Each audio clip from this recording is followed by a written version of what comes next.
Indonesia merupakan negara kepulauan terbesar di dunia dan juga sudah dikenal sejak dulu sebagai negara maritim terbesar yang telah merajai kelautan dalam ekspedisi laut dan perdagangan rempah-rempah sejak berabad-abad silam. Kalimat nenek moyangku seorang pelaut juga selalu terngiang-ngiang di pikiran kita sejak kecil. Sebelum teknologi pelayaran dikuasai bangsa Eropa, ternyata nenek moyang Nusantara sudah memiliki teknologi perkapalan yang menakjubkan. Hal ini juga diakui oleh seorang ahli astronomi dari Yunani yang bernama Claudius Ptolemeus. Ia menyebutnya Hollandia Ponza yang berarti kapal dari Jawa. Sejarah berawal di era 1500-an ketika orang Jawa dikenal sebagai penguasa kawasan Asia Tenggara dengan menguasai jalur rempah antara Maluku, Jawa, dan Malaka. Lambat laun, pelabuhan Malaka akhirnya juga menjadi pusat gerbang jalur perdagangan rempah di masa itu. Nusantara yang di zaman itu menjadi pusat perdagangan itu akhirnya membuat dorongan orang Jawa untuk terus mengembangkan kapal-kapal besar untuk memperluas atau ekspansi kawasan perdagangannya.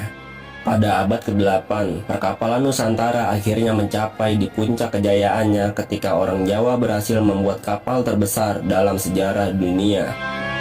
Orang Jawa menyebutnya jung, yang jika dalam bahasa Jawa kuno berarti perahu. Jung Jawa memiliki perawakan yang sangat besar seperti kapal raksasa. Kapal ini dibuat dengan teknik yang unik, yaitu tidak menggunakan paku dan besi, tetapi kerangka Jung Jawa menggunakan pasak untuk merekatkan bagian-bagian kapal satu sama lain.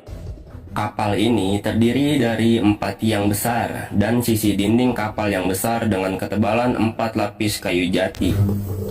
Jung Jawa juga menggunakan modifikasi macam-macam layar, mulai dari 2 layar sampai 4 layar besar, lengkap dengan sebuah busur besar sebagai kemudi arah angin.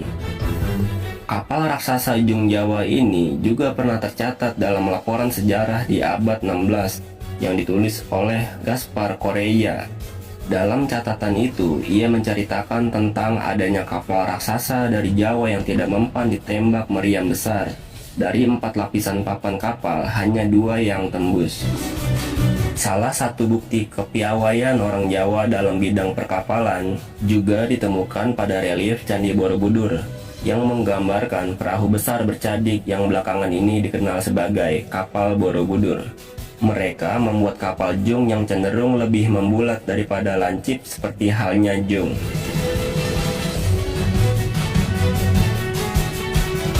Kapal Jung Jawa lambat laun pun semakin dikenal di abad 14 oleh para pelaut-pelaut di dunia.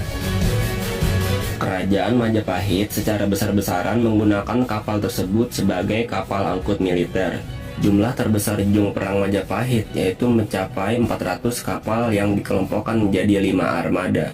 Jung Jawa memiliki panjang sekitar 100 meter dan mampu menampung hingga 800 prajurit. Dari waktu ke waktu, kapal ini mengalami alih fungsi. Dengan melihat kapasitasnya yang cukup besar, kapal ini akhirnya juga dijadikan sebagai kapal dagang. Menurut Niccolo da Conci yang merupakan seorang penjelajah mengatakan, di abad 15, Jung Jawa memiliki ukuran yang lebih besar dari kapal terbesar bangsa Portugis, yakni kapal Flor de la Mar. Dan juga Irwan Joko Nugroho menulis sebuah buku Majapahit Peradaban Maritim. Menurutnya, Jung Jawa memiliki ukuran 4 hingga 5 kali lipat dari kapal Flor de la Mar. Bahkan, kapal itu juga bisa memuat komoditas mencapai 2000 ton. Berdasarkan catatan Duarte Barroso, Jung Jawa digunakan untuk perdagangan dari Asia Tenggara hingga Timur Tengah. Barang-barang dagangan yang dibawa seperti beras, kambing, daging sapi, babi, rempah-rempah, senjata tajam, emas, sutra, kamper, hingga kayu gaharu.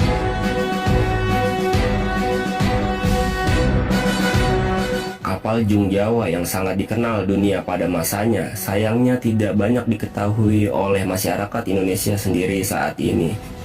Sejarawan Anthony Wright dalam buku Charting the Shape of Early Modern Southeast Asia berpendapat bahwa kegagalan Jung Jawa dalam pertempuran melawan kapal barat yang lebih kecil dan lincah membuat kapal ini ditinggalkan.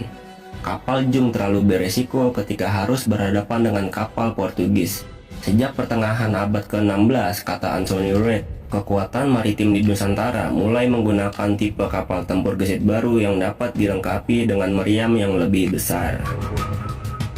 Kapal-kapal tempur gesit ini dipergunakan dalam berbagai serangan melawan Portugis ketika bangsa Eropa hendak menguasai Malaka. Salah satu contoh kekalahan serangan dengan kapal Jung pernah dialami Pati Yunus dari Kerajaan Demak dalam pertempuran melawan Portugis di Malaka pada masa penjajahan, membawa pengaruh yang besar terhadap hilangnya kapal-kapal besar dari galangan-galangan kapal yang tersebar di pesisir. Dan salah satu penyebab lain adalah penguasa Mataram sendiri yang menghancurkan galangan kapal di kota-kota pesisir. Bahkan di tahun 1655, Raja Amangkurat I, penguasa kerajaan Mataram saat itu, memerintahkan untuk menutup pelabuhan dan menghancurkan kapal-kapal. Hal itu dilakukan demi menghindari terjadinya pemberontakan. Sehingga pada tahun 1677, VOC mendata bahwa mayoritas masyarakat Jawa tak lagi memiliki kapal besar lagi. Beberapa sejarawan kemudian menyimpulkan bahwa Jung Jawa bahkan budaya maritim Indonesia tak lagi berjaya akibat kolonial Belanda dan Portugis. Selain itu, regenerasi maritim setelah Sultan Agung Mataram akibat sikap anti perniagaan juga menyebabkan Jung Jawa hanya menjadi sebuah legenda.